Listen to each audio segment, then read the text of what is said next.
Hey guys, कैसे हो आप सभी लोग। Welcome back to my channel AGNI manga. तो गाइस, आज मैं एक्सप्लेन करने जा रहा हूँ बुक ऑफ एस्पर का एपिसोड नंबर 639 को, जो कि वाकई में काफी ज्यादा अमेजिंग होने वाला है। इसलिए पहले ही वीडियो को like, share, comment and hype जरूर से कर देना। बाकी जिन लोगों ने भी अभी तक इसका पिछला एपिसोड नहीं देखा है, तो मैंने उस एपिसोड का लिंक इस वीडियो के नीचे डिस्क्रिप्शन में दे दिया है। आप लोग जा करके पहले उस एपिसोड को देख लीजिए, और जिन लोगों ने ऑलरेडी देख रखा है तो उनके लिए शुरू करते हैं हमारा आज का ये वाला एपिसोड। लेकिन उससे पहले Delta, Hasim, super gaming, class account, Sharad, Vipul Jain, Raman Rawat, Abhi lover, Akash and Sujit Singh. Thank you for joining and rejoining Zoo Fans Silver Demons. And another thanks to Fight Goldis Live for joining Golden Demons. And बाकी के लोग भी अगर membership को join करना चाहते हैं तो ज्वाइन बटन पे जाकर के मेंबरशिप को ज्वाइन कर सकते हैं। तो अब इस एपिसोड की स्टार्टिंग में जूफन को दिखाया जाता है, जो कि डीमन स्कैमिंग सेक्ट के सभी एल्डर्स और वेनेबल्स से कहता है कि क्या तुम लोगों को पता है कि मैंने इसके बारे में तुम लोगों को पहले क्यों नहीं बताया। हम सेक्ट में थे तो इस तरीके से तुम लोगों को बाहर लाने का रीजन क्या था। ऐसा इसलिए था क्योंकि वेनेबल्स का कोई ना कोई झूठ जरूर हमारे मिस्टिकल हेवन सेक्ट के ऊपर होने वाले इस अटैक को जरूर रुकवा देता। ऐसा क्यों? क्योंकि अगर वो लोग इस बैटल को हार गए तो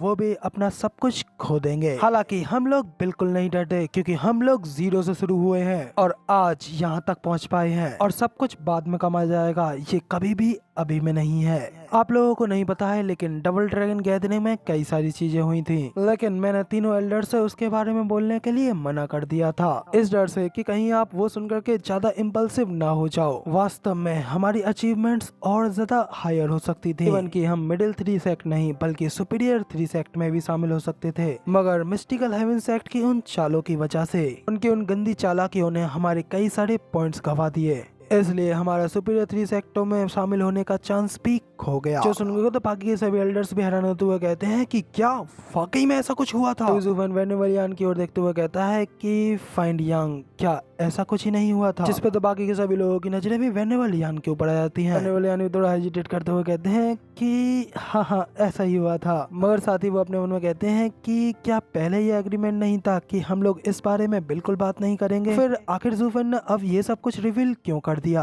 और अब आखिर इस सब का क्या मतलब है। तभी जूफन अपनी आगे बात बताते हुए कहता है कि जब सेक्ट लीडर को उन भयंकर परिणामों की बात का पता चला तो वो काफी ज्यादा क्रोधित हो गए। मिस्टिकल हेवन सेक्ट अभी एक लोअर 3 सेक्टों में है, जो कि हम लोग पहले हुआ करते थे, लेकिन अब हम लोग रियल मिडिल 3 सेक्टों में से एक टॉप सेक्ट है। तो बताओ, क्या अब भी हम लोग उन लोगों के इस अपमान को सहेंगे। इसलिए सेक्ट लीडर ने उन लोगों के उस एहसान को वापस करने और हमारे सेक्ट की पावर दिखाने के लिए मुझे 1 महीने पहले वहाँ पर भेजा था। तब ये सुनकर के तो बाकी लेबर डिसाइबल भी खुश होते हुए कहते हैं कि तो ऐसा था। इसका मतलब जैसा कि रूमर्स फैल रहे थे वैसा बिल्कुल भी नहीं है। स्टीवर्ट जू ने अभी भी सेक्ट को नहीं छोड़ा है, वो तो सेक्ट लीडर के ऑर्डर्स पर एक मिशन के लिए बाहर गए हुए थे। तब इधर जूफन आगे कहता है कि लेकिन जैसे ही मैं मिस्टिकल हेवन सेक्ट में पहुंचा तो वहाँ पे एक गंभीर घटना घटी। वो लोग हेवन थ्रिलिंग सेक्ट के साथ में मिलकर के उनके साथ एक अलायंस बनाना चाहते थे, और इससे वो मिडिल 3 सेक्टों की पावर से भी ऊपर उठ जाएंगे, ताकि वो अपनी उस शैडो से हमें दबा सके, हमें सप्रेस कर सके। और जैसे ही मुझे इस न्यूज के बारे में पता चला तो मैंने तुरंत जाकर के इसके बारे में सेक्ट लीडर को रिपोर्ट की, और उस समय मिस्टिकल हेवन सेक्ट के 2 एल्डर्स भी मुझे रोकने के लिए आए थे,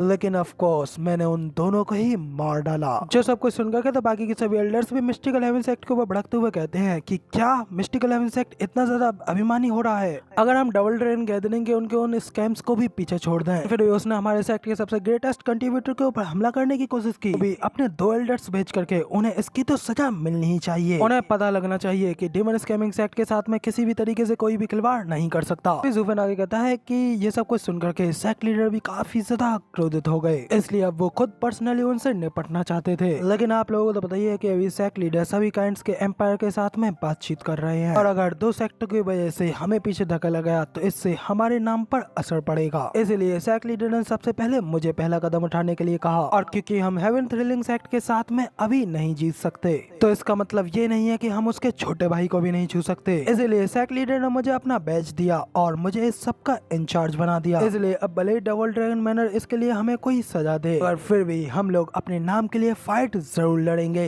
हम लोग अभी एक मिडिल 3 सेक्ट है, ना कि कोई ऐसा सेक्ट है जिसे कि कोई लोअर 3 सेक्टों में से कोई सेक्ट खिलवाड़ करने के बारे में सोचे। ये लड़ाई असलियत में हमें मिडिल 3 सेक्टों के बीच में स्टेब्लिश करवाएगी और बाकी के सभी लोगों को भी पता चलेगा कि आखिर क्यों हम लोग मिडिल 3 सेक्टों में हैं। और अब जब तक मिस्टिकल हेवन सेक्ट पूरी तरीके से डिस्ट्रॉय नहीं हो जाता, तब तक किसी धर्म में इतनी गंभीरता कहाँ जो हमारे सामने आए। यहाँ तक कि वेस्टरलैंड में हमारे इस नाम के लिए डबल ड्रैगन मैनर को अपने 2000 सीक्रेट स्टोन्स को भी वापस कर दूंगा। तो सुनकर के तो बाकी के सभी एल्डर्स में भी जोश आ जाता है। वाकई में स्टीवर्ट जू हमारे सम्माननीय है। तो यदि आप हमारे सेक्ट के लिए इतना कुछ कर सकते हैं तो फिर इसके लिए आखिर हम लोग क्यों पीछे रहेंगे। इसी के साथ ही फिर जैसे ही सभी के सभी लोग फुल्ली मोटिवेट हो जाते हैं, जूफेन भी उन लोगों को और ज्यादा मोटिवेट करते हुए कहता है कि चलो फिर इसे करते हैं, उन लोगों को आप पूरी तरीके से खत्म कर देते हैं। जबकि इधर हमें क्विलन को दिखाया ऐसा है और वो तो भाई पूरी तरीके से शॉक में आ गया होता है। जूफेन के इस तरीके के मैनिपुलेशन टेक्निक्स को देख करके तो उसकी आंखें खुली की खुली रह जाती है और वो अपने मन में कहता है कि स्टीवर्ट जू की इस तरीके की बेतहाशा सीखी ने यहाँ तक कि सेक्ट के एल्डर्स को भी युद्ध के लिए पूरी तरीके से तरसा दिया है। और अब यहाँ तक कि सेक्ट लीडर भी यहाँ पे आ जाए तो भी वो लोग अब रुकने वाले बिल्कुल नहीं है। कि अगर मुझे भी पहले से इस बारे में पता नहीं होता तो मैं भी स्टीवर्ट जू के ऊपर पूरी तरीके से विश्वास करता। और क्या स्टीवर्ट जू के हाथ में रहा वो बैच, क्या वो डबल ड्रैगन गैदरिंग में इस्तेमाल करने के लिए पहले स्टीवर्ट जू को नहीं दिया गया था। वाकई में इस चीज से स्टीवर्ट जू ने सभी लोगों को आसानी से बेवकूफ बना दिया। तो इसी के साथ में फिर हमें वेनेबल की को भी दिखाया जाता है और वो जूफेन से कहते हैं स्टीवर्ट जू मिस्टिकल हेवन सेक्ट मोस्टली हमारे सेक्ट के ही साइज का है, लेकिन अभी हम बिना किसी के साथ के जा रहे हैं और उनके होम ग्राउंड के ऊपर ही हमला करने वाले हैं। तो इसलिए उन लोगों के सामने, उन लोगों के ग्राउंड में, उनके अरेस के पीछे उन्हें हराना काफी ज्यादा मुश्किल होगा। जो सुनकर के बाकी के सभी एल्डर्स और डिसाइपल्स भी निराश होते हुए कहते हैं कि हाँ ये बात तो बिल्कुल सच है। और अब जब वो सभी लोग इसके बारे में सोच रहे होते हैं कि तभी अचानक कोई बंदा वहाँ पे जूफेन की ओर आते हुए जूफेन से कहता है कि ब्रदर जू, हम लोग यहाँ पर आ गए आप लोगों की मदद करने के लिए। जब वो एल्डर्स उस आवाज की ओर देखते हैं तो वो सभी के सभी उधर देख कर काफी ज्यादा शॉक हो जाते हैं कि उन लोगों के सामने उनकी मदद करने के लिए आई होती है ल्यू क्लैन की पूरी खास आर्मी। तो उनके आगे होता है ल्यू क्लैन का मास्टर ल्यू यूनहाई। तो फिर वहाँ पे यूनहाई को देखने के बाद में जूफेन भी बाकी सभी लोगों से हंसते हुए कहता है तो फिर बताओ क्या हम लोग काफी हैं उन लोगों के साथ फाइट लड़ने के लिए। उसी वक्त यूनहाई भी नीचे उतर आता है और जूफेन की ओर जाते हुए उससे कहता है कि ब्रदर जू काफी समय हो गया, आप कैसे हैं। तब यूनहाई को देख जूफेन भी उससे कहता है कि यूनहाई तुम तो काफी ज्यादा बड़े हो चुके हो और अब मुझे ये चीज देख करके काफी ज्यादा रिलीफ मिल रही है कि अब तुम ल्यू क्लैन के हेड का रोल निभाने में पूरी तरीके से निपुण हो चुके हो। तो तुम ल्यू क्लैन को लीड करने के लिए काफी ज्यादा स्किल्ड भी हो चुके होगे। इस पे यूनहाई भी खुश होते हुए कहता है कि हाँ ये सब कुछ सिर्फ और सिर्फ ब्रदर जू की ही वजह से है, क्योंकि उन्होंने जाने से पहले मेरे लिए सब कुछ मंच को तैयार कर दिया था और तीनों स्टीवर्ट्स के द्वारा ध्यान दिए जाने की वजह से अब तक एक क्लैन के हेड के रूप में भी मुझे कोई दिक्कत नहीं हुई और ना ही मुझे और किसी बात की चिंता करनी पड़ी। तभी जूफेन भी कहता है कि हाँ उन तीनों को त्यानियों में सबसे बुद्धिमान 3 कहा जाता है, तो उनका वो नाम क्लियरली तौर पर यूं ही नहीं था, इसलिए उनका तुम्हारे साथ होने पर मुझे कोई दिक्कत नहीं है। मैं कहता है कि मगर बिग ब्रदर जू, मुझे हमेशा से आपके वापस आने की उम्मीद थी कि एक दिन आप जरूर वापस आएंगे, इसलिए मैंने हमेशा आपके लिए ग्रैंड स्टीवर्ट की जगह खाली रखी है। जूफेन उससे पूछता है कि जब मैं वापस आऊंगा तो क्या मैं फिर से स्टीवर्ट ही बनूंगा।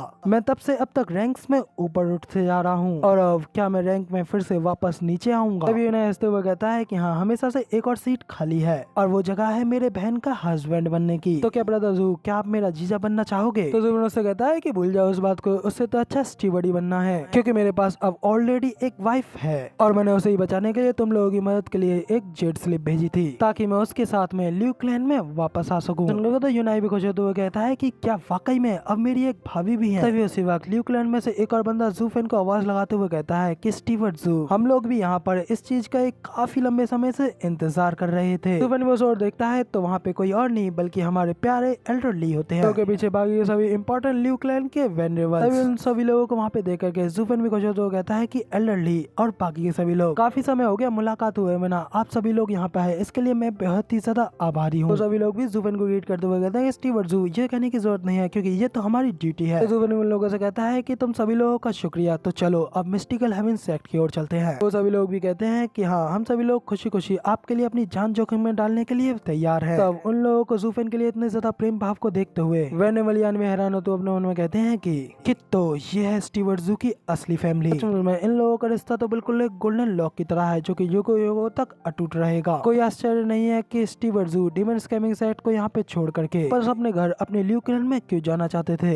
इस सब चीज के लिए वाकई में ये फैमिली लायक है। अब जब वेनेवलियान ल्यू क्लैन को देखते हुए खुश हो ही रहे होते हैं कि तभी आसमान से कोई बंदा जूफेन को डेड डेड करते हुए उसकी ओर बड़ी तेजी से आ रहा होता है। तो और नहीं बल्कि हमारा पुराना लेजेंडरी कैरेक्टर गूस सैंगटोंग होता है। वो आते ही सीधा प्यार से जूफेन के चिपक जाता है। वहाँ पे देख के जूफेन भी कुछ होते हुए कहता है कि बच्चे आखिरकार तुम भी आ ही गए। मुझे तो लगा था कि वो बूढ़ा आदमी शायद तुम्हें यहाँ पे आने ही नहीं देगा। जैंगडाउन भी खुश होते हुए कहता है कि अगर वो अंकल मना भी करते तो भी मैं यहाँ पर अपने बूढ़े फादर की मदद करने के लिए चुपके से जरूर निकल आता। और तभी इधर साइड पे हमें बाकी के एल्डर्स ऑफ वेंडेबल्स को भी दिखाया जाता है। सभी लोग तो गुसेंगटन को जूवन के पास देखकर काफी ज्यादा शॉक हो गए होते हैं और कहते हैं कि ये क्या स्टीवर्ट जू का एक बेटा भी है। सबके वेनेबल भाई और वेनेबल की तो शौक होते अपने मन में कहते हैं कि एक इतना छोटा सा लड़का, वो भी इस तरीके से इटरनल स्टेज पर, इस बंदे के एंटायर फैमिली ही इस तरीके के सनकियों से भरी पड़ी है। इधर हमें जूवन को दिखाया जाता है जो कि उन सभी लोगों से कहता है कि अब बहुत होगी बातचीत और अब समय आ गया है कि हम लोग इस बात के ऊपर डिस्कस करें कि अब हमें मिस्टिकल हेमिस एक्ट के ऊपर किस तरीके से हमला करना है।